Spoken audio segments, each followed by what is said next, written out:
In this lesson, we're going to finish up our game mesh. Alright, so I'm going to take a play out of a previous playbook. We went ahead and we had brought in the cylinder from another file. And I'm going to do that in this case for the hammer and the key lock. Seeing how we used box modeling methods for those anyway, there's no real reason to re-topo those. We had built some pretty good base meshes for those in a previous lesson. So let's go ahead and go to File, Import, and Merge. And let's go to File 26_begin and Open. And I'm going to bring in two objects. One is going to be the hammer, and then hold down Control and select the key lock. Go ahead and hit OK on that, and we're just going to auto rename the merged materials. And those are going to come in. Whenever we select those, let's try it one more time. Let's get it there. Okay, so with this one, we've got the Turbo Smooth modifier. Let's go ahead and just right click and delete that off of it. And let's do the same thing for the key lock, but we want the one that has the Turbo Smooth modifier. Right click and delete. So there we have both of those. Now let's go ahead and rename them. Let's call this LP_hammer, and then we'll say on this one LP_key lock. Now at this point, let's go ahead and take care of the hammer. The only thing that we really need to do with this is go ahead and remove any extra geometry on this. So if I select, let's see, this one, hit Control Backspace, that's not needed. Let me actually isolate it so we can see this a little bit easier.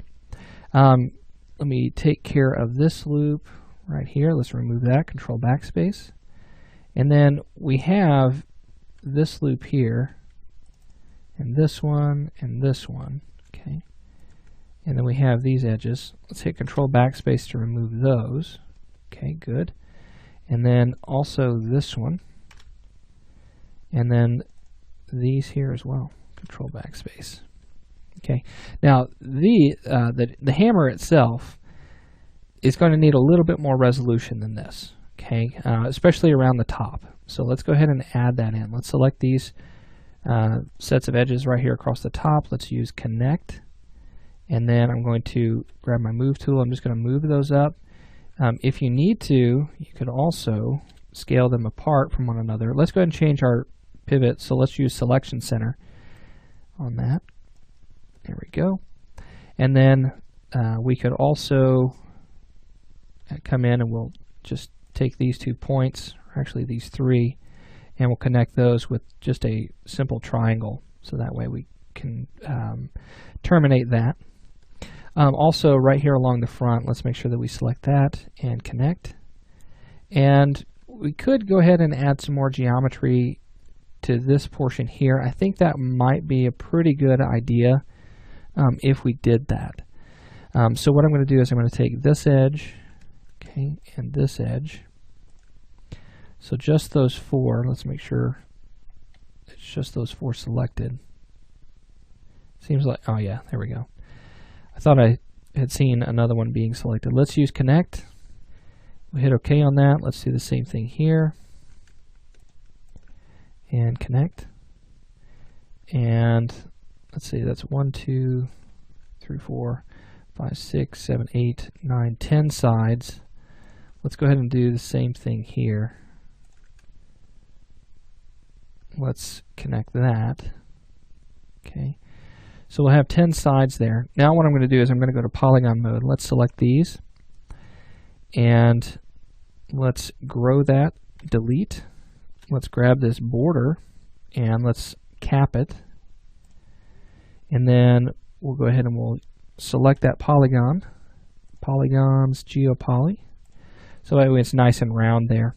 And then we'll just select these here and we'll do Connect. And then we have a couple of edges that don't have a home, so we'll just connect them as triangles here. And again, this is not going to be deforming, so this is perfectly fine.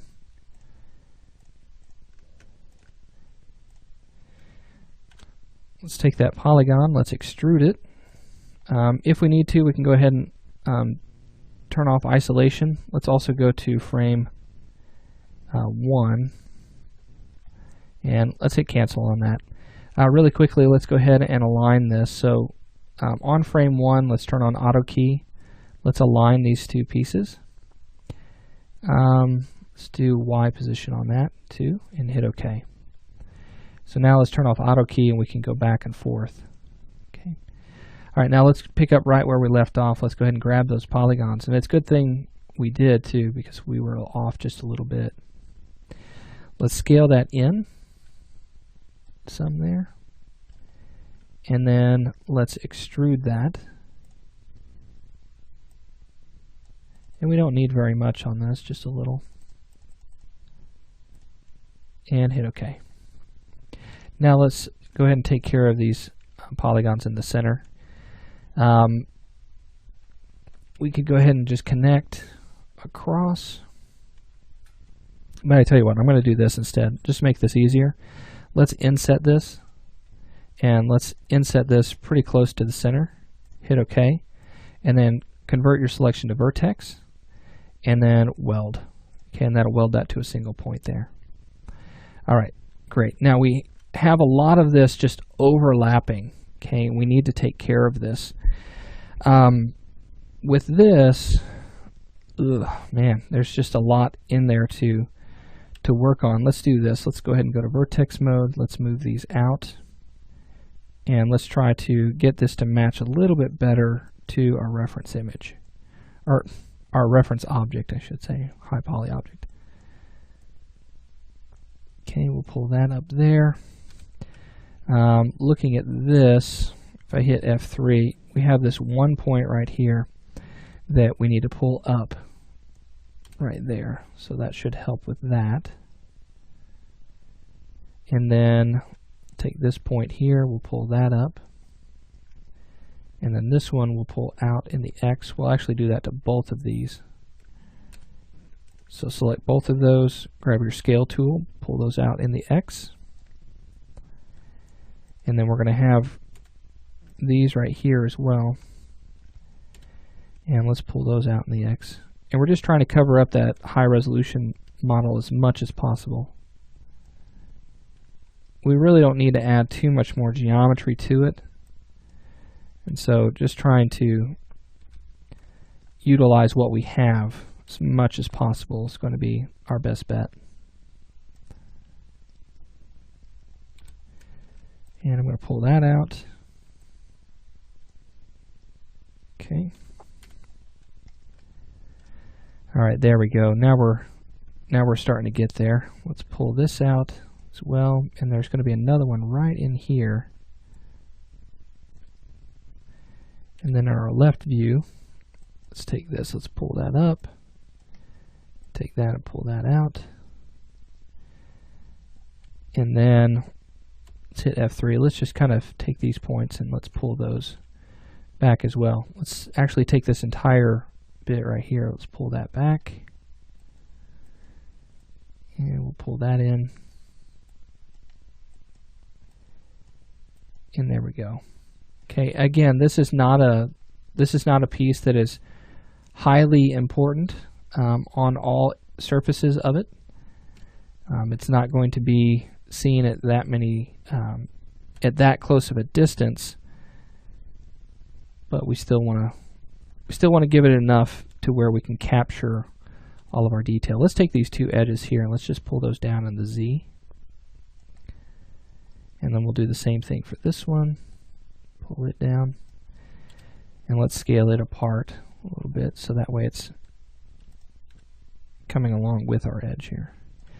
So this hammer took a little bit longer than I thought it was going to. We got a lot of that geometry in there, but I didn't expect it to take that long. But that's okay. We'll just pull this in a little bit more and we'll continue working on this. If you want to add a little bit more geometry to it, you're more than welcome to, but I think that we have enough here that I can capture everything that I need for the normal map. I'm looking at the silhouette and it doesn't appear to be breaking anything. We may want to take these points in a little bit and do that. Okay, and then I'll just kind of pull that in, just trying to get that as close to the surface as possible. Alright, great.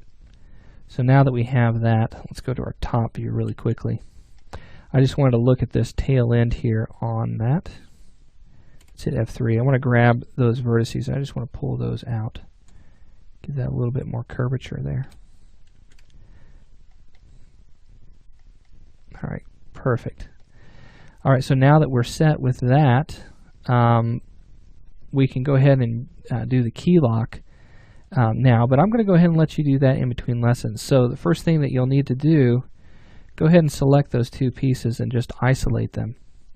And then come in and remove any of those edges, add any segments that you'll need to cover up those edges, just kind of move them around, redistribute those polygons. So in the next lesson you'll have that finished, and then after that we're going to go into the process of unwrapping our object, getting the UVs all laid out and getting ready for baking. So I'll see you then.